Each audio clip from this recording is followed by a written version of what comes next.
Assalamualaikum warahmatullahi wabarakatuh. Nama saya Fajar Nusamsa dengan NIM 2201026210 akan menjelaskan analisis alokasi modal adalah proses pengembalian keputusan investasi bertujuan untuk mengalokasikan dana secara efisien di antara berbagai aset atau sekuritas. Diversifikasi merupakan salah satu strategi utama dalam alokasi modal dalam mengurangi risiko. Adapun return, tingkat pengembalian yang diharapkan dari suatu investasi, risk, tingkat ketidakpastian atau fluktuasi dari return investasi. Yang ketiga ada korelation, tingkat hubungan antara return dari dua aset, dan ada portofolio, kombinasi dari beberapa aset yang dimiliki oleh seorang investor.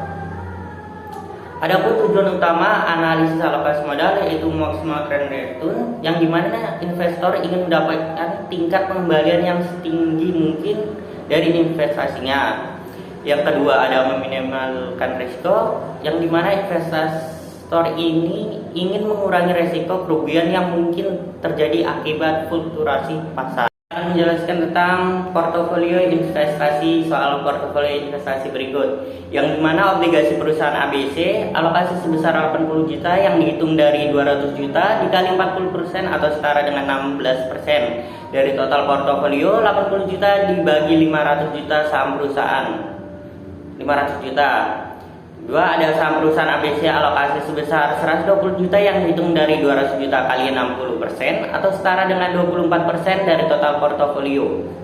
Yang dimana 120 hasilnya itu didapat dari 120 juta dibagi 500%. Untuk total alokasinya aset berisiko ini ada 200 juta, yaitu dari 40% keseluruhan portofolio, yang dimana hasilnya itu dapat dari 200 juta dibagi 500 juta.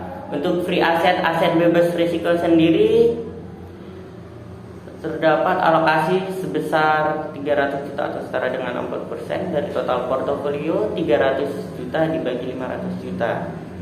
Untuk portofolio C-nya sendiri terdapat nilai 500 juta yang merupakan gabungan dari portofolio aset bebas risiko. Selanjutnya saya akan menjelaskan tentang grafik berikut, yang dimana sumbu sigma menunjukkan tingkat risiko atau standar depresiasi dari suatu portofolio.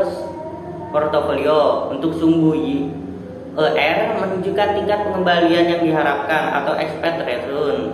Untuk CAL-nya ini sendiri adalah garis lurus yang menghubungkan titik-titik yang mewakili aset bebas risiko seperti RF dengan titik yang mewakili portofolio pasar P.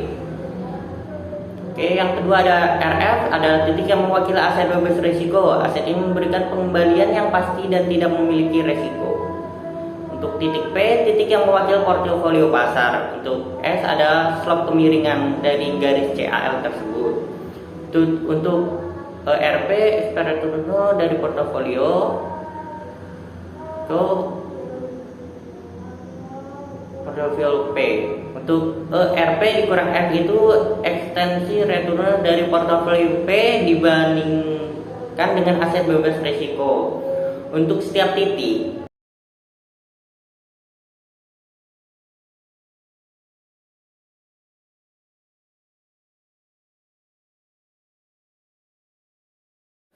sekian video penjelasan dari saya. Wassalamualaikum warahmatullahi wabarakatuh. Mohon maaf kalau ada salah kata.